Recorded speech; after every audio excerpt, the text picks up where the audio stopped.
자, 안녕하세요. 반갑습니다. 아이고, 감사드립니다. 고마워서 눈물이 나네.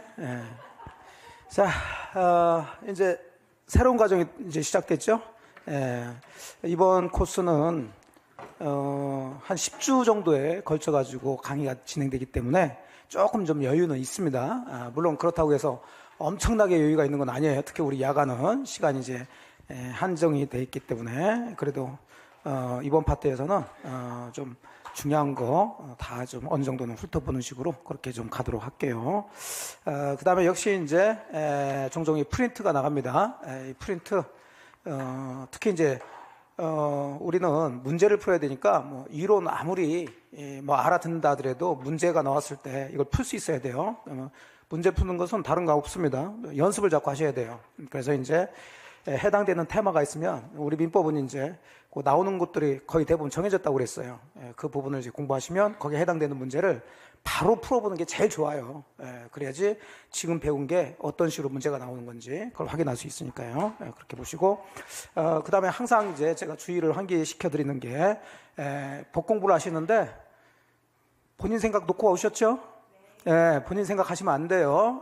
법은 특히 이제 새로 오신 분들 그런 분들은 지금까지 살아왔던 것을 다 버리고 법은 조금 다릅니다. 우리가 생각하는 거하고 그래서 그냥 본인 생각 싹 버리시고 법에서 요렇다 그러면 그런 줄 알고 그냥 받아들이시면 제일 편해요. 이상하다 생각할 게 없어요. 그럴 시간도 없고 자, 그 다음에 이제 반대로 자꾸 생각해 보세요. 반대로 예를 들어서 뭐 남자 출입금지다 그러면은 법조문이 남자 출입금지 이렇게 돼 있단 말이에요. 그러면 그걸 배우시는데 남자는 출입할 수 없다 이렇게만 보지 말고 그럼 반대로 여자는 출입할 수 있다 뭐 이런 식으로 이렇게 자꾸 반대로 생각하시라. 반대. 그걸 잘 하셔야 돼요. 특히 민법 같은 경우는요. 자, 기본적으로 이제 용어를 뭐 법률 용어는 조금 한자로 돼 있는데 그 용어를 좀 잘 잡으시면 그러면 우리 민법은 얼추 좀 알 수가 있어요. 그래서 기본서 가지고 이번에도 하는데 자, 앞쪽은 이제 두 번째 코스니까 그냥 제가 설명을 쭉 하고 그 다음에 이제 해당되는 것을 이제 교재를 보면서 들어가도록 할게요. 자, 우리가 배우는 민법은 다른 게 아니고 교재 16페이지에 뭐 민법의 의의가 나오는데 그런 거에 뭐 시험 문제가 나오진 않죠. 근데 우리가 배우는 민법이 도대체 뭘 배우는 건지 뭐 그건 알고서 이제 공부를 하셔야 되겠죠. 자, 민법은 거기 보니까 맨 꼭대기 사인들 간 사이에 사인, 개인과 개인 사이에 자, 포인트가 뭐예요? 권리, 의무 관계, 권리 의무 관계. 여러분과 저 사이에 어떤 권리가 있고 그럼 반대로 어떤 의무를 지고 있는지 그걸 정해놓은 게 민법이다. 민법이에요. 그럼 우리가 배우는 것은 민법에서는 결국 권리 의무예요. 권리 의무. 그 중에서도 뭐 중심으로 배우시냐면 권리 중심으로 배우죠. 권리 중심으로. 다만 권리 중심으로 배우지만 반대로 생각하면 권리를 가진 사람의 반대쪽은 뭘 지고 있단 말이에요? 의무를 지고 있다. 이렇게 반대로 자꾸 생각하세요. 그러면 권리가 여러 개 있는데 그 중에서도 우리 민법에서는 주로 이제 권리를 배우시는데 자, 권리는 이제 그 권리를 가진 사람이 어떤 이익을 누릴 수 있는 힘이다. 자, 그 권리는 물권이란 권리하고 그 다음에 채권이라는 권리로 나눠서 규정을 하고 있어요. 물론 이 권리 외에도 다른 권리도 있지만 주로 민법에서 배우시는 것은 이 두 개의 권리다. 그 물권이라는 권리는 물은 말 그대로 물건이라는 얘기죠. 그래서 물건에 대해서 즉 뭐 멋있게 얘기하면 뭐 그걸 다 외워야 되니까 일단은 물건 그러면 뭐에 대한 권리? 물건에 대한 권리 그냥 그렇게 하시면 돼요. 물건. 그럼 물건에 대해서 이익을 얻는다는 얘기인데 물건으로부터 이익을 얻는다. 그럴 수 있는 권리인데 그 이익은 물건을 뭐 할 수 있고요? 사용, 수익, 처분함으로써 이익을 얻는 그런 권리를 물건이라고 하고 가장 대표적으로 여러분이 잘 아시는 소유권 들어보셨어요? 그럼 당연히 소유권은 사람을 물건을 그러니까 대표적인 뭐가 되는 거예요? 물건이 되는 거죠. 그럼 여러분이 아파트 소유권을 가지고 있다 그러면 그 아파트라는 물건을 뭐 하고 사용하고 수익 다른 사람한테 빌려줘서 임대료 받고 수익을 얻고 그 다음에 처분할 수 있더라. 그런 것들. 자, 돈 빌려주고 그 돈 빌린 사람의 아파트를 담보로 잡아 자, 이걸 우리가 저당권이라고 그러죠. 그럼 저당권이라는 권리도 담보로 잡는데 돈 빌려준 사람의 뭐 사람을 잡나요? 아니면 물건을 잡나요? 물건, 아파트, 토지, 물건이란 말이에요. 물론 저당권은 사용수익 갈 수는 없어요. 예. 그래서 이제 그 물건들이 여러 개가 있는데 그런 걸 물권법에서 우리가 배우시고. 자, 채권이란 권리는 이건 특정한 사람에 대한 권리, 특정한 사람, 항상. 이 사람은 이제 채무자라고 그러죠. 권리 중에 채권 가진 사람을 채권자. 그러면 권리 반대 의무를 지고 있는 사람이 있을 텐데 거기서 말하는 의무는 뭐라고 그래요? 채무자. 특정한 사람으로부터 이익을 얻어요, 여기도. 자, 이익을 얻는데 그러면 여기하고 다른 게 물권은 물건을 사용, 수익, 처분함으로써 이익을 얻지만 채권은 특정한 사람을 사용, 수익, 처분할 수는 없겠죠. 그럼 어떻게 해서 이익을 얻느냐? 뭐 좀 해달라고 뭐 하는 거예요? 청구하는 거예요, 요구하는 거예요, 요구. 가장 대표적으로 여러분이 저한테 1억을 빌려줬으면 여러분은 저한테 1억 받을 수 있는 권리가 생기고 그 권리는 당연히 뭐예요? 대표는 채권이 되는 거지. 저한테 1억 달라고 뭐 할 수 있어요? 청구하고 요구하는 거죠. 그래서 물권과 채권을 우리가 이제 크게 배우시는데 물권 그러면은 항상 뭐에 대한 거? 물건에 대한 거다 이렇게 생각하시고 채권 그러면 항상 뭐에 대한 거? 특정한 사람이에요. 특정한 사람. 여러분들이 저한테 돈 빌려줬으면 돈 1억 달러는 채권을 가지고 있는데 그 1억 달라는 것은 저한테만 해야지 다른 모든 사람한테 달라고 할 수는 없다. 자, 여기서부터 이제 우리 민법이 출발이 되는 거죠. 그래서 물권과 채권으로서 이제 물권법, 채권법을 배우시게 되는데 뭐 차이점은 이제 말씀드리지 않겠어요. 뭐 대항력이 있고 대항력이 없고 뭐 처분이 자유롭고 처분이 좀 제한된다 이런 얘기 나오는데 자, 그런 것은 뭐 나중에 뒤쪽에서 또 배우시니까 그러면 이런 것들에 대한 걸 배우시는데 이런 물권이나 채권 이런 권리들은 세상에 존재는 하죠. 근데 본 적이 없어요. 그래서 어렵다는 얘기죠. 보이지 않는 걸 배우셔야 되니까. 또 요놈들이 가만히 있는 게 아니라 움직인다는 얘기죠. 예. 자, 보이지 않는 권리가 움직인다는 것을 한자로 바꾸면 뭐라고 그래요? 변동. 그렇죠. 그래서 권리의 변동이라는 얘기가 저희 교재도 16페이지 맨 꼭대기에 제목으로 나온다는 얘기예요. 권리의 변동. 이렇게 하면 권리 변동 뜬구름 잡아요. 근데 여러분이 실질적으로 자, 어느 아파트를 사가지고 소유권을 뭐 했어요? 취득했지. 그럼 당연히 그 아파트 소유권이 전 소유자로부터 여러분한테 넘어왔잖아요, 지금. 그게 뭐가 되는 거예요? 권리 변동이죠. 그런 게 소유권 이전 뭐 이런 것들. 이런 것들을 이제 배우시게 돼요. 자, 그러면 이제 여기까지 보셨어요. 그럼 문제는 자, 이 권리의 변동이라는 것은 이건 결과로서 나타나는 거예요. 자, 좀 전에 얘기한 것처럼 여러분이 아파트 소유권을 취득했다. 그건 결과지. 그럼 여러분이 그 아파트 소유권을 취득한 뭐가 있어요? 원인이 있겠죠. 여러분이 가만히 있는데 그 아파트가 쭉 자동으로 와가지고 여러분 소유자가 된 것은 아니지. 여러분이 샀으니까 또는 여러분이 상속받았으니까 여러분이 경납받았으니까 소유권 취득한 거 아니에요. 그래서 권리 변동이라는 결과가 발생되기 위해서는 항상 그 권리 변동을 일으키는 뭐가 있다? 원인이 있다. 이게 민법의 가장 큰 틀이라고 그랬잖아요. 그러면 이제 원인과 결과로 이렇게 얘기하면 우리가 쉽게 알 수 있는데 법은 우리 일반 국민들이 알아듣는 걸 아주 싫어한다고 그랬어요. 그래서 쉬운 얘기도 뭘로 바꾸나요? 어려운 말로 바꿔놓는데 그 어려운 말이 법률용어다. 그러니까 그것만 알면 읽으면서 여러분들이 이해가 된다고요. 근데 그걸 모르니까 읽어봐도 무슨 얘기인지 모른다. 그런 거 배우시는 거예요. 그 원인과 결과 그럼 다 아는데 법에서는 이 결과에 해당되는 것이 바로 권리 변동인데 이걸 다른 말로 뭐라 한다고 그랬어요? 법률 효과라고 그래요. 효과. 즉 법률 효과는 뭘 얘기하는 거다? 권리 변동. 여러분이 소유권 취득한 거. 그러면 소유권 취득이라는 권리 변동이 일어나려면 뭔가를 해야 된단 말이에요. 즉 매매를 하든 뭐 상속을 받든 경락을 받든 해야 된다는 얘기지. 이런 것들이 다 원인이 되는데 그 원인을 법률 요건이라고 그래요. 첫날부터 그냥 어지러운 얘기한다. 이게 기본 구조니까. 자, 그러면 그래서 제가 예를 들잖아요. 여러분이 아파트의 소유권 취득하는 거 이게 뭐고요? 법률 효과예요. 그럼 아파트 소유권 취득하기 위해서는 뭔가 있어야 된다니까요. 사든지 상속받든지 경락받든지 뭘 해야 돼. 그런 걸 다 뭘 한다? 법률 요건이라고 그래요. 그럼 이 법률 요건은 이제 두 가지로 나눠지는데 첫 번째는 여러분이 아파트의 소유권을 취득한다. 가장 대표적인 게 그 아파트를 샀기 때문에 소유권 취득했죠? 누가 강제로 국가에서 사라고 시켰나요? 아니죠. 여러분이 자유의사에 따라서 자유의사로 인해서 그 아파트 소유권을 취득하기 위해서 샀죠. 그걸 외부에 표시했기 때문에. 자, 그러면 자기 생각을 뭐라고 그러냐면 자기 생각을 뭐라고 그래요? 의사. 여러분이 여기다 쓸게요.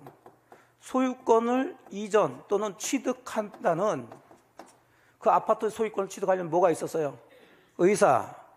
자, 그 의사 마음, 생각만 해서는 안 되고 그걸 외부에 뭘 해야 돼? 표시. 그래서 묶어서 무슨 표시? 의사표시. 그럼 항상 이제 의사표시라는 얘기가 자주 나오는데 의사표시 그냥 읽지만 마시고 의사표시는 뭘 하려는? 권리변동을 일으키려는 생각을 외부에 표시한 거예요. 그러면 그 생각을 외부에 표시하려면 가만히 있어야 돼요? 뭔가 행동을 해야 돼요? 그래요. 이게 똑같다니까. 제가 누군가를 좋아해. 어려서 저 여자 괜찮아. 자, 저 여자하고 사귀고 싶다는 생각을 가졌죠? 그러면 생각만 있으면 사귀어지나요? 아니지. 외부에 표시해야지. 그럼 표시하려면 가만히 있으면 저 사람이 알아요? 몰라요? 모르니까 어떤 행동을 한단 말이에요. 뭔가 자꾸 사다 준다든지 뭐 백을 사다 준다든지 뭘 한다든지 행동을 하게끔 돼 있다고. 그런 행위를 한다고 여기도. 근데 그거는 이제 사귀기 위해서 뭐 백 사다 주고 뭐 하고 뭐 꽃 사다 주고 하는 거지만 여기는 권리 변동을 일으키는 행위를 한다고요. 그 대표적인 게 매매 계약을 하겠지. 그런 걸 다 합해서 무슨 행위라고 그래요? 법률 행위라고 그래요. 다 법률자로 쓴다고. 그럼 이 법률 행위는 원인이다, 결과다? 원인이야. 근데 이 법률 행위는 반드시 권리 변동을 일으키려는 뭐가 포함돼야 된다? 의사 표시가 있어야 되죠. 그 대표적인 게 매매 계약이란 말이에요. 자, 그런데 당사자 의사하고 상관없이도 소유권을 취득하는 경우가 있죠. 대표적인 게 상속이에요, 상속. 또 경락받는 거. 물론 경락받는 사람은 의사가 있겠지만 상대방 입장에서는 경락당하고 싶지 않더라도 강제로 경락을 당하게 되죠. 그런 걸 다 묶어서 뭘 한다? 법률 규정. 결국 우리는 이걸 배우시는 거예요, 이쪽을. 그럼 법률 규정도 하나의 원인인데 이 권리 변동을 일으키는 원인으로서 법률 규정에는 의사 표시가 포함된다, 포함되지 않는다? 포함되지. 의사 표시는 상관이 없어요.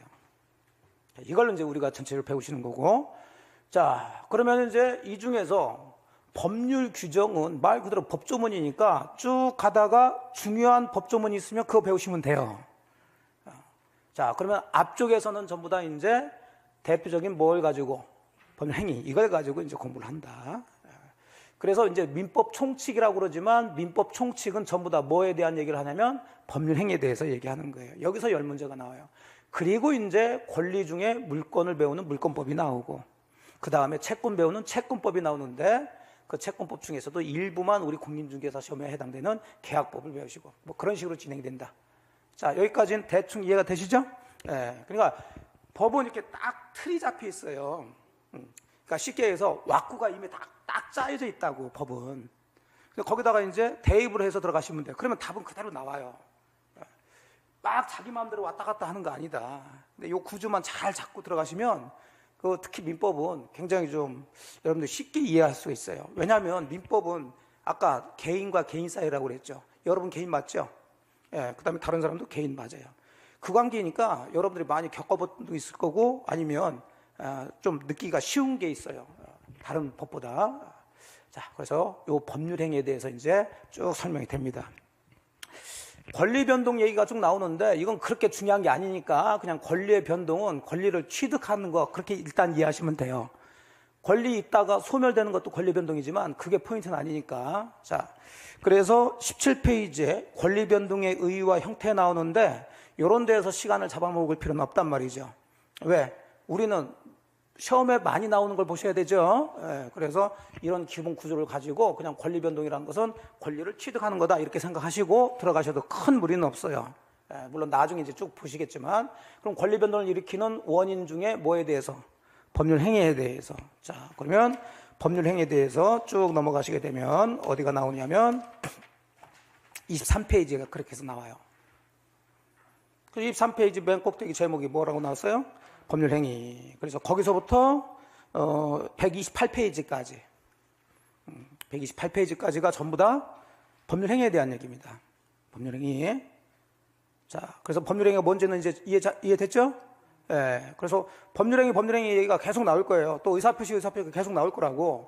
그럼 우리 공부하신 분들이 어떤 문제냐면, 자, 다 한글로 돼 있으니까 자주 보다 보니까 아는 것 같아. 자꾸 보니까 법률 행위, 의사표시 막 계속해. 그럼 막상 법률행위가 뭐고 의사표시가 뭐냐 물어보게 되면 그걸 몰라요. 어떤 분은 법률행위가 원인이에요, 결과예요 그래도 그 결과라고 그래요, 법률행위를. 법률행위는 원인이에요, 원인. 뭘 일으키는? 권리 변동을 일으키는. 자, 이해되셨죠? 네, 이렇게 잡고 이제 들어갑니다. 자, 그럼 법률행위에서 이제 보셔야 될 게 24페이지 제 2절 보세요. 자, 거기 이제 법률행위에 뭐가 나와요? 종류가 나오죠. 거기부터 시험 문제가 조금씩 나오기 시작하는 거예요, 이제. 자, 24페이지니까, 여기 1번이니까 24페이지.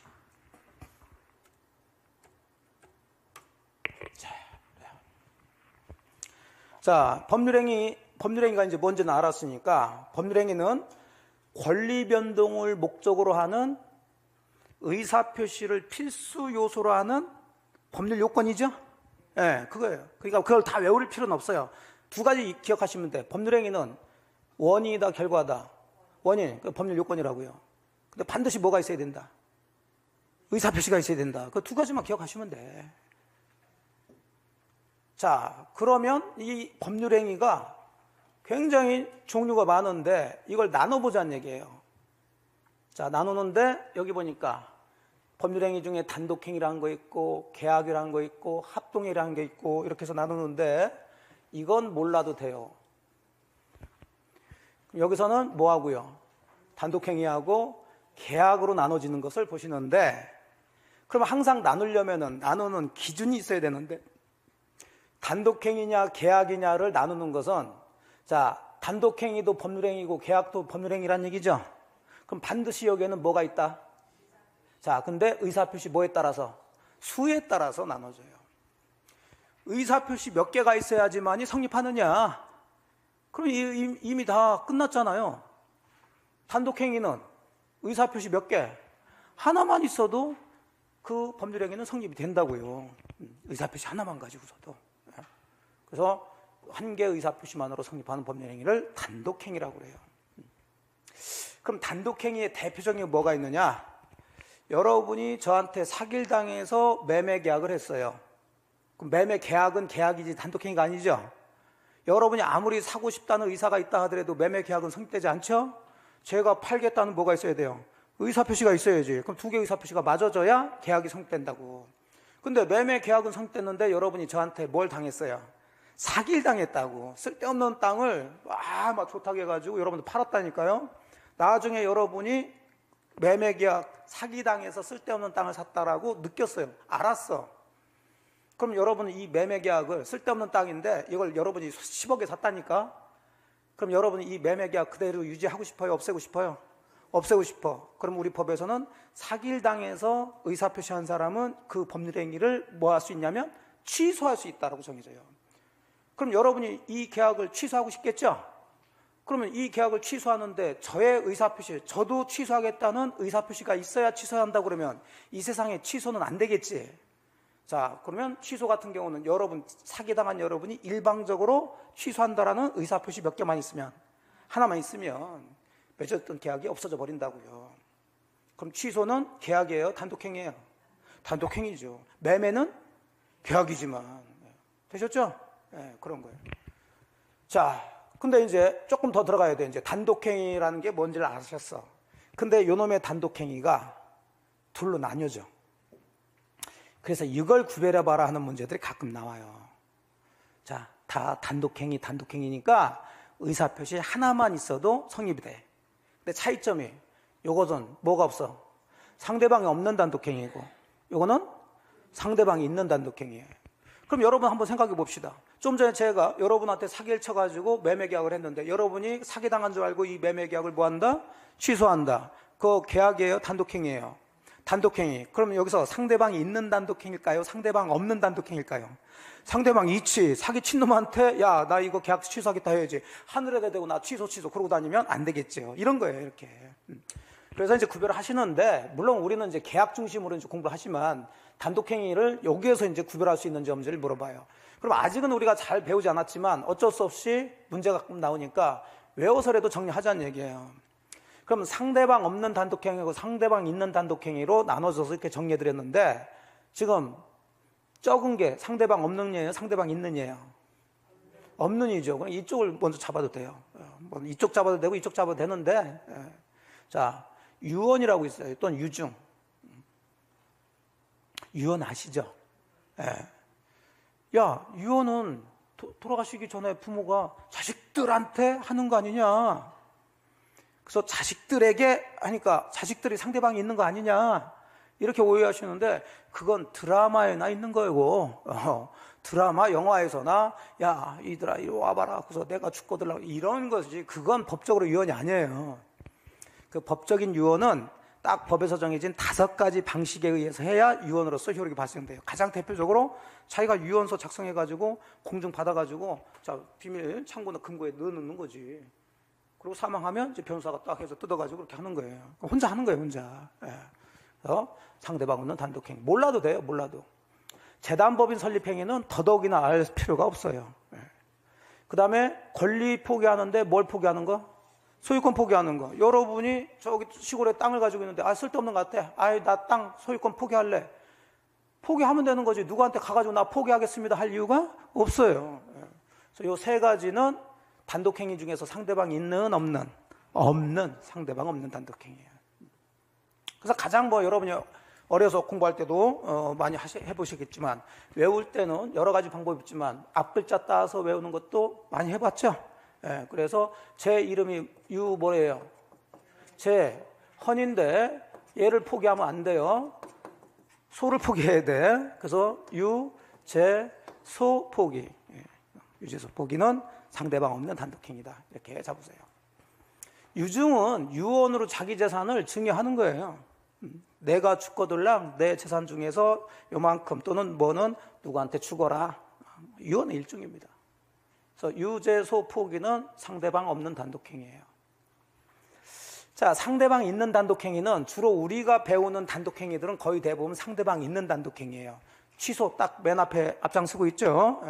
근데 이것도 외워두면 좋아요. 왜냐하면 구별해봐라 하는 문제도 나올 수 있지만 지문으로 나올 수 있어요. 그냥 뭐는 상대방 있는 단독행위다, 상대방 없는 단독행위다.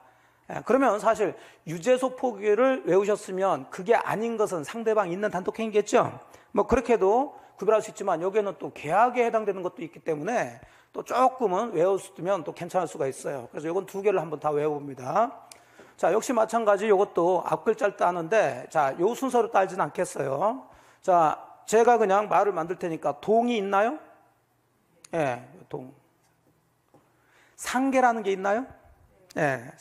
상계 무슨 뭐 하는지 아세요? 퉁치는 걸 상계라고 그래요. 저도 여러분한테 1억 받을 게 있고 여러분도 저한테 한 8천만 원 받을 게 있다. 굳이 제가 1억 갚고 여러분이 또 제 8천만 원 갚고 그렇게 할 필요가 없지. 그냥 8천만 원 한도에서 뭐 하자? 퉁치자. 그걸 뭐라 한다? 상계. 그 다음에 취소가 있고 철회가 있고 추인이 있고 채무 면제 이런 것들이 있어요. 일일이 설명드리지 않겠어요. 지금은 뭐 다 뒤쪽에서 배우시긴 하는데. 그 다음에 해제라는 게 있고요. 그 다음에 또 뭐가 있어요? 해지가 있죠. 요 순서대로 해가지고 말을 좀 만들어가지고 상대방 있는 단독행위도 한번 외워보자 그 얘기예요. 자, 이렇게 하니까 뭐가 있어요? 동상이 동상. 저 시골이나 아니면 좀 연세 드신 분들은 동생을 뭐라 그래? 동상. 내 동상. 동생이라고 생각하세요. 이 동생이 아주 개구죠. 그 자꾸 장난을 많이 쳐. 그래서 내 앞에서 치 하고 있어. 그럼 제 얼굴 앞에서 치치치거리면 뭐가 튀겨? 침이 튀기잖아. 그래서 그게 재밌다고 헤헤거리고 있네. 헤헤거리고 있어. 그래서 이놈의 동상이 치치치거리면서 헤헤거리고 있죠. 자, 그럼 이것은 상대방 있는 없는? 있느냐 있는. 상대방이 치치치 하는 것은 상대방 누구에게 대해서 하는 거죠. 그렇게 연상을 하시라고. 자, 유죄소포기는 상대방 없는. 동상이 치치치 하면서 헤헤거리는 것은 상대방 있는. 구별 이해되셨죠? 예. 그렇게 해서 이걸 구별할 수 있는지 없는지를 가끔 문제를 내요. 자, 그러면 이제 한번 간단하게 33회 때 최근에 나온 거. 상대방 없는 단독행 유죄소 포기 찾으란 얘기예요. 치은 나왔어, 치은 나왔어, 동 나왔고 해 나왔어. 이것들은 다 뭐예요? 상대방 있는 동상 해. 뭐 나왔어? 유 나왔지. 요거지. 됐죠? 그래요. 그런 식으로 문제 푸시면 되는 거야. 근데 여기서 이런 분들이 계셔. 손자에 대한 그랬잖아 지금. 그러니까 야, 손자가 지금 상대방 있는 거 아니냐. 그게 혼자 생각하는 거야, 혼자. 제가 좀 전에 말씀드린 대로 그냥 갖다 외워가지고 그냥 하면 되는데, 그래서 헷갈리라고 이 출제자도 누구에 대한 그래서 손자에 대한 부동산 유증했으니까, 그러면 손자에 대하는 상대란 얘기죠. 그러니까 손자가 상대방이 되니까 이건 상대방 있는, 이렇게 혼자 막 생각하는 거야. 그렇게 들어가지 마시라고요. 본인 생각으로 풀지 마시라고. 그냥 외우신 대로 하시면 이거 찍고 그냥 아무 생각 없이 나오셔야 될 텐데, 자기 생각이 많으신 분들이 또 딴 거 찍고서는 그러고 나오시더라고. 자, 그래서 이제 단독행위 그렇게 해서 이제 보시고, 주로 우리는 뒤쪽에서 뭐 취소라든지 철회, 추인, 뭐 해제 이런 건 배웁니다. 자, 단독행위 보셨고, 그러면 단독행위는 의사표시 몇 개? 한 개만 있으면 돼. 근데 의사표시 두 개가 있어야지만이 성립하는 법률행위를 잘 아시는 뭐라고 그래요? 계약.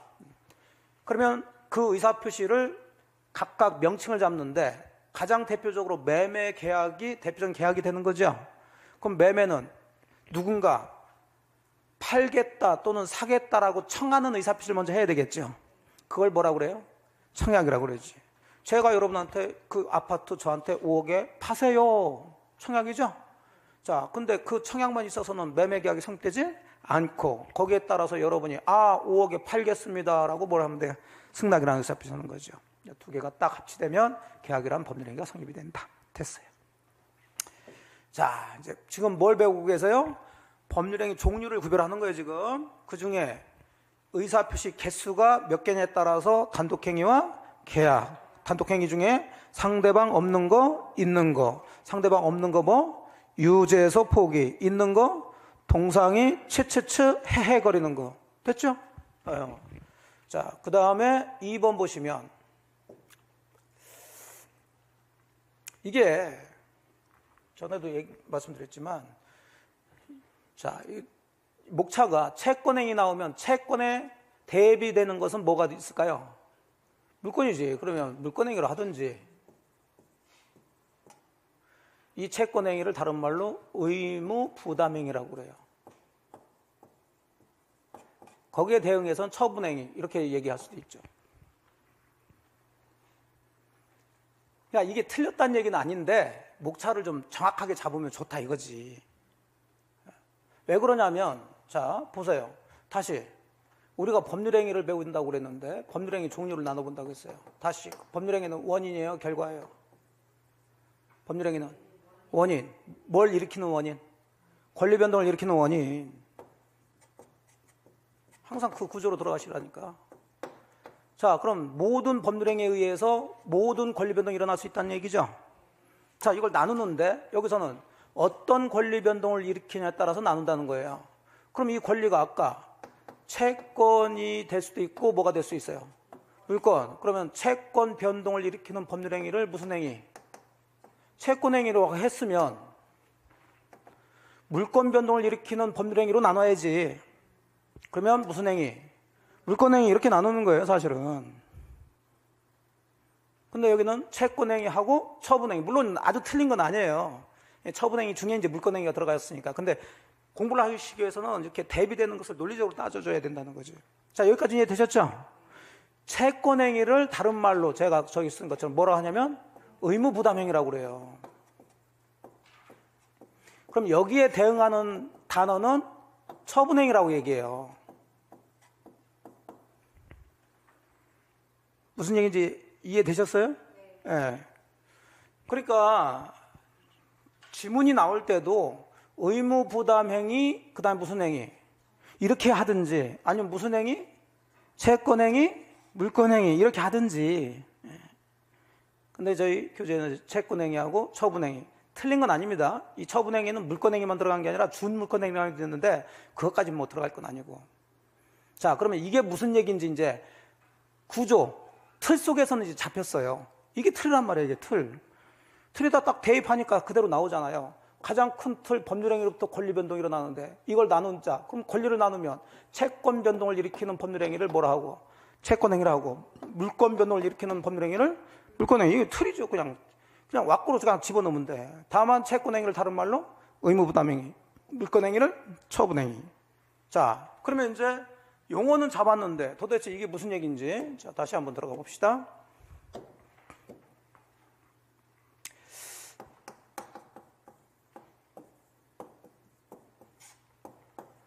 자, 또 여러분과 제가 1월 10일 날 저 부동산 A, 여러분의 부동산 5억에 매매 계약을 했어요.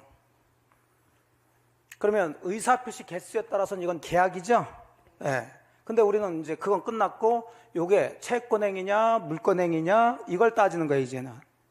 그러면 이 매매 계약이라는 법률행위를 했는데 이 법률행위로부터 채권 변동, 즉 채권이 발생하면 이건 무슨 행위고? 채권행위고. 물권 변동이 일어나면, 즉 물권이 발생하면 무슨 행위고? 물권행위지 뭐. 그럼 이 매매 계약으로부터 어떤 권리가 생기는지 봅시다. 그럼 여러분은 저한테 팔았죠? 그러면 여러분은 이제 저한테 5억을 달라는 권리가 생겼죠? 네. 5억이라는 대금을 달라는 권리가 생겼단 말이에요. 매매라는 법률행위부터 5억 달러는 대금 달라는 권리가 생겼어요. 이거 물건이에요? 채권이에요? 채권이지. 항상 물건이냐 채권이냐 물어보면 뭐 생각하시라고? 특정한 사람에 대한 거냐? 물건에 대한 거냐? 그냥 하란 대로만 하면 된다니까. 그럼 5억 달라는 것은 특정한 사람에 대해서 하는 거지 물건에 대해서 하는 거 아니죠? 대신에 저는 여러분한테 여러분이 가지고 있는 그 부동산의 소유권을 저한테 이전해 달라는 권리가 나오겠죠? 역시 이것도 사람에 대한 거죠. 네, 판 사람에 대해서 하는 거지 그 아파트에 대해서 야 이리 와라 이렇게 하지 않는단 말이에요. 네. 그러면 이 두 가지는 전부 다 채권, 이 채권은 뭐로부터 발생됐어요? 매매. 그럼 이 매매라는 법률행위는 당연히 무슨 행위? 채권행위예요. 다른 말로 이걸 뭐라 한다고요? 의무부담행위. 권리가 발생됐으면 의무도 질 테니까 의무부담행위라고 그러는 거지. 됐죠? 네.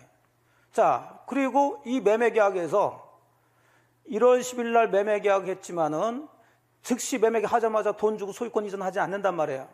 자, 2월 10일 날 제가 여러분한테 잔금 치르고 그때 여러분이 소유권 이전해 주기로 약속했다는 얘기지. 그러니까 이 채권행위는 다른 말로 뭐를 부담하는 거예요? 항상 의무를 부담하는 거예요. 권리 중인 말로는 채권이지만 반대로 의무를 부담하는 행위예요. 그러면 의무를 진 사람이 있겠죠? 여러분은 의무가 이제 소유권 넘겨줄 의무, 저는 대금 줄 의무. 그럼 항상 의무는 뭘 해야 돼요? 이행이라는 걸 해야 돼. 그래서 항상 채권행위, 의무부담행위는 이행이라는 문제가 남겨져 있어요. 쉽게 얘기해서 약속을 한 거야. 2월 10일 날 돈 주기로, 소유권 넘겨주기로 뭐 한 거예요? 약속한 거죠. 그럼 약속은 지켜야 돼, 안 지켜야 돼요? 지켜야 될 문제가 생긴다고요. 자, 그래서 쭉 가다가 2월 10일 날 되면, 자, 이제 약속 지켜야 되겠죠? 그래서 요 2월 10일 같은 경우를 이행기라고 그래요. 의무를 이행하는 시기란 얘기지. 그럼 저는 요때 또 실질적으로 대금을 주는 행위를 해야 되겠죠. 그럼 당연히 여러분도 요 부동산의 소유권을 저한테 넘기는 행위를 또 할 거란 말이지. 됐죠? 예, 그러면 요 행위, 대금 주는 행위, 요것도 법률행위란 얘기지. 그럼 이 법률행위로 인해서 똑같이 물권 변동이 일어나면 물권행위고, 채권 변동이 일어나면 채권행위라고요. 그럼 그대로 됐어요. 소유권은 물권이에요, 채권이에요? 물권. 이전은 변동이죠. 그럼 물권 변동 행위. 무슨 행위? 물권행위. 그럼 이게 물권행위가 되면서 이걸 다른 말로 무슨 행위를 한다? 처분행위를 하죠. 이해되셨나요? 네. 그래서 법률행위를 채권행위, 물권행위로 나누는데 이걸 다른 말로 채권행위는 뭐라 하고? 의무부담행위. 물권행위는 처분행위. 그러면 무슨 차이가 있느냐? 자, 그럼 각각 이런 행위를 하는 사람이 있을 텐데 채권행위, 다른 말로 의무부담행위 할 때는 반드시 이 부동산에 대한 처분권을 가지고 있어야 된다. 그럴 필요 없다.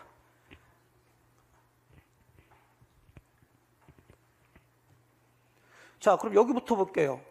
처분행위 할 때는 반드시 이 부동산에 대한 처분권이 있어야 된다, 없어야 된다?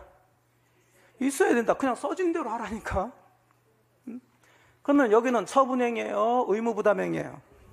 그럼 이 행위할 때 반드시 처분권이 있어야 될까, 없어도 될까? 없어도 되지 뭘. 있어도 되고 없어도 되는 거죠. 됐나요? 네. 자, 그렇기 때문에 남의 부동산 매매도 유효다, 무효다? 유효다. 처분권이 없어도 되니까. 됐나요? 근데 그 부동산을 팔아서 2월 10일 날 소유권 넘기는 행위를 하려면 남의 부동산 소유권 넘기면 돼요, 안 돼요? 안 되지. 그때는 여러분이 소유권 취득한 상태에서 넘겨줘야 되겠지. 그래서 반드시 이때는 처분권이 있어야 돼요. 이해됐죠? 네. 처분권이 없는 사람이 물권행위, 처분행위를 하게 되면 당연히 무효가 되는 거예요. 하지만 의무부담행위, 채권행위는 처분행위가 아니기 때문에 처분권이 없는 사람도 할 수가 있어요. 이해됐죠? 네. 그러면 주로 우리가 배우는 계약법에서 임대차, 여기서 임차권이라는 물건이 채권이 발생, 임차권. 그럼 역시 이것도 무슨 행위? 채권행위. 다른 말로 무슨 행위? 의무부담행위. 그럼 반드시 임대인은 그 부동산 소유자야 된다, 그렇지 않아도 된다. 그렇지 않아도 된다. 이런 것들이 이제 지문으로 이제 들어가는 거예요. 그러면 돈 빌려주고, 자, 저 부동산의 저당권을 설정하는 행위를 합니다. 담보로 잡는단 말이에요. 자, 이거 물권행위, 채권행위. 이게 구별 안 되면 올 한 해도 아주 힘들어질 것 같다는 느낌이 들어요. 네. 아니, 그대로 하라니까 물권이요, 채권이요. 물권을 했고, 설정은 변동의 일종이란 말이에요. 그럼 그대로 읽으시면 돼. 물권, 변동, 행위. 무슨 행위? 물권행위. 그러면 다른 말로 무슨 행위? 처분행위. 아, 그대로 들어가시면 되지. 야, 저당권 설정했다고 내 아파트가 다른 사람한테 넘어가는 건 아닌데? 그게 무슨 얘기예요? 여러분 생각은 아직 처분은 팔아 넘기는 것만 처분이라고 생각하니까 이거 나올 때 이게 처분행위라고 그러면 야, 아직 팔아 안 넘었는데? 내가 가지고 있는데? 이런단 말이에요.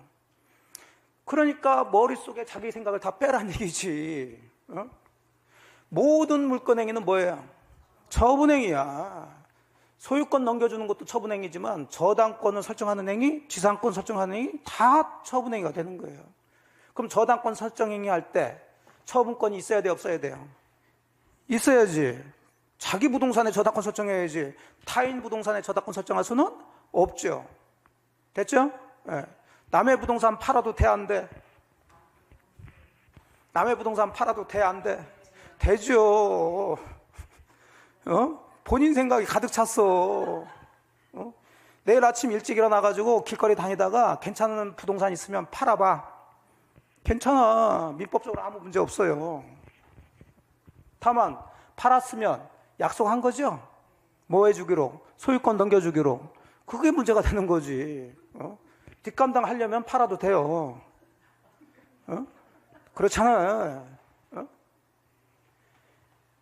자, 여러분들 다시 보세요. 지금 이게 여러분들이 지금 뭘 공부하는지를 지금 모르고 있어. 그러니까 이렇게 되면은 이제 즐거운 강의만 하면 돼, 제가. 즐겁게 농담하고 까불고 그러고 가면 돼. 그리고 내년에 다시 뵙고, 그 다음에 거기서도 같이 놀고, 그 다음에 내후년에 또 다시 뵙고. 그럼 굉장히 친해지죠, 우리가. 편해져. 안 보고 싶으면 저처럼 하라니까. 저처럼 하라니까. 그러니까 여러분 생각대로 막 뭔가 무슨 법 공부가 재밌어, 재밌기는 재미없지. 다만 이제 강의를 위해서 제가 조금씩 이제 뭐 양념도 치고 해서 그런 거지. 원래 공부는 솔직한 얘기로 재밌나요? 재미없어. 거기다가 시험 공부는 더더욱 재미없어요. 재미없는 것뿐만 아니라 스트레스 쌓여. 시험이라는 생각을 하면. 그걸 공부하신다는 걸 여러분이 생각을 하셔야 된다고. 그냥 하나라도 맞춰야지. 그냥 뭔가 그냥 가만히 있다가 그냥 나 모르겠는데 그렇게 들어가면 안 된다니까. 그래서 처음부터 여러분의 생각을 바꿔야 된단 말이에요. 안 바꾸면 길어져요. 제가 이 강의 이것만 20년 이상 했다고 그랬잖아. 여러분 같은 환자를 많이 봤다니까 제가. 그걸 고쳐 명의야. 근데 고치려고 여러 방법을 해봤는데 가장 기본적인 원인이 자기 생각이 굉장히 강하다는 거예요. 여러분들이 본인 생각이. 왜? 그건 이해를 해요. 몇 번씩 하지만 여러분들이 초등학생이나 뭐 중학교 뭐 저학년이었으면 참 좋겠어. 그러면 본인 생각이 없어요. 그래서 뭐 하라고 그러면 그대로 한다고. 근데 이제 뭐 이제 고치기는 다 틀렸지 뭐 이제 생각. 솔직한 말로 여러분들 같이 사시는 분들 여러분 마음에 다 들어 안 들어? 안 들어. 그래서 좀 이렇게 좀 하라고 뭐 하면 고쳐져 안 고쳐져? 안 고쳐져. 사람이 나이가 들수록 자기 생각이 견고해져 가지고 안 고쳐진다니까. 여러분이 그렇다니까 지금. 그래서 제가 처음부터 싹 빼고 그렇다고 그러면 그대로 그냥 받아들이면 돼. 우리 법은, 민법은. 그러면 대입만 하시면 되잖아. 대입만. 그럼 답이 그대로 나오잖아. 저당권 설정행위가 처분행위이냐 아니냐. 그럼 처분행위는 물권행위냐 아니냐를 따지란 얘기야. 그럼 여러분이 무슨 생각 그래? 처분은 팔아 넘기는 건데 그 저당권 설정은 팔아 넘기는 건 아니니까 처분행위 아니죠. 이렇게 하시면 이거 틀리게 되는 거지. 근데 제가 뭐라고 그랬어? 물권 변동이 일어나면 전부 다 물권행위로 처분행위다. 그러면 따지면 되지. 이 저당권이 물권이요, 채권이요? 물권이고 설정은 취득하는 거니까 이건 변동이죠. 그럼 그대로 물권 변동 행위니까 아무 생각 없이 무슨 행위? 처분행위. 그럼 저당권 설정행위 할 때는 처분권이 있어야 된다, 없어도 된다? 있어야 된다 이렇게 나와야 그게 맞는 답이지. 없어도 되는 거 아니야? 혼자 생각해. 그렇다니까 여러분들이. 제가 여러분의 진단을 잘해요. 진단을. 자, 그러면 이제 이해하셨다고 보고 이제 들어가 푸는 거예요. 자, 여기 무슨 행위? 채권행위. 채권 변동을 일으키는 행위. 그럼 채권이 있으면 반대는 의무를 지고 있겠죠? 그래서 이것을 어디 갔어? 안 써놨네. 뭐라고 얘기한다? 의무 부담행위라고도 해요. 그래서 항상 의무를 부담하는 사람은 항상 이행을 해야 되니까 이행이라는 문제를 남긴다고요. 그 대표적인 채권행위, 매매, 임대차, 뭐 교환, 우리가 배우는 계약서에서 배우는 계약들은 다 채권행위예요. 그럼 여기에 하나 체크해 보세요. 그런 걸 안 해놨는데. 그럼 채권행위, 다른 말로 의무 부담행위는 처분권이 없어도 유효다, 무효다? 유효. 그래서 타인 부동산에 대한 매매나 임대차도 유효다, 무효다? 유효다. 그렇죠. 이게 이제 가끔 지문에 나온단 말이에요. 또는 매매 목적물은 타인 부동산도 될 수 있다.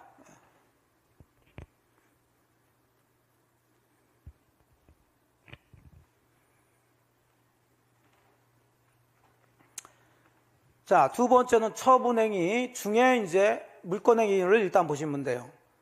그러니까 물권행위는 말 그대로 물권 변동을 일으키는 거니까 이행이라는 문제가 남기지 않는다고요. 즉 약속을 했고 약속을 지킨 거예요, 지금. 그래서 대표적인 소유권 이전하는 행위, 여기 저당권 무슨 행위? 설정 행위. 이런 게 다 처분 행위로 여기는 반드시 뭐가 있어야 돼요? 처분 권한이 있어야 된다고.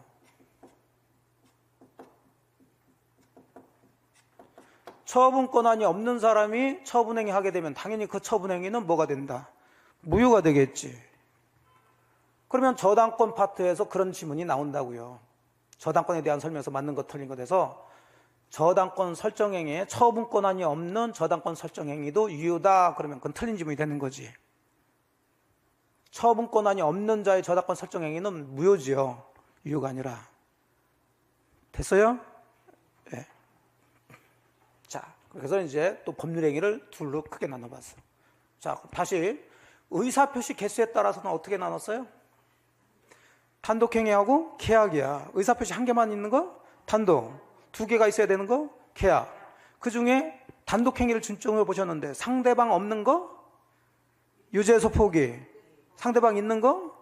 동상, 츠츠츠, 헤헤. 치자 들어가는 것들. 그 다음에 물권 변동이 일어나느냐 채권 변동이 일어나느냐에 따라서 채권 변동이 일어나는 법률행위를 채권행위, 다른 말로 의무부담행위. 약속만 한 거예요. 약속만. 물권 변동이 일어나는 것을 물권행위, 다른 말로 처분행위. 자, 그러면 채권행위는 의무부담행위니까 처분권이 없어도 돼. 거기에 해당되는 대표적인 법률행위가 매매, 임대차예요. 그러니까 타인 부동산 매매나 임대차도 유효예요. 하지만 물권행위는 처분행위로서 처분권한이 있어야 된다. 자, 그 정도 잡고. 다른 법률행위는 크게 구별할 건 없어요. 요식행위, 불요식행위로 나누기도 하는데 이런 거 시험 문제 안 나오고 우리가 배우는 중개사 범위 내에 있는 모든 법률행위는 전부 다 뭐예요? 불요식행위예요. 그러면 불요식행위가 뭐냐? 그러면은 쪼개서 보시면 되지. 형식을 필요로 한다, 하지 않는다? 하지 않아.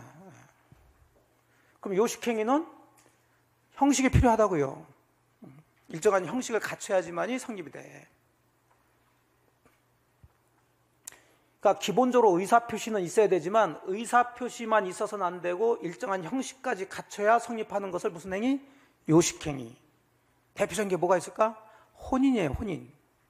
자, 혼인도 남자, 여자 혼인하겠다는 뭐가 있어야 돼요? 의사표시가 있어야 돼. 근데 의사표시만 있다고 해서 우리나라는 혼인, 결혼으로 인정하나요? 신고를 해야지. 국가에 신고란 형식을 갖춰야 되죠. 아니, 예식을 하는 게 아니라 예식은 안 해도 돼. 신고를 해야지. 유언이 또 요식행위예요. 그러니까 제가 아까 말씀드린 대로 유언은 우리 시험 범위는 아니지만 드라마처럼 얘야 내가 죽거들라고 어쩌 이런 건 법적으로 아무 효력이 없어요. 법에 딱 5가지 방식, 형식을 갖춰야지만이 그게 법적으로 유언으로서 효력이 있어요. 뭐 그런 건데 우리 시험하고 상관이 없어. 그러니까 우리 시험은 나왔다, 그냥 지문에 나왔다 그러면 불요식행위다 그러면 오케이. 그렇게 보시면 돼요. 자, 나머지 큰 문제 없으니까 거기까지 보시고 좀 쉬었다가 이제 교재에서는 26페이지를 펴놓으시고 조금 주무시고 오세요.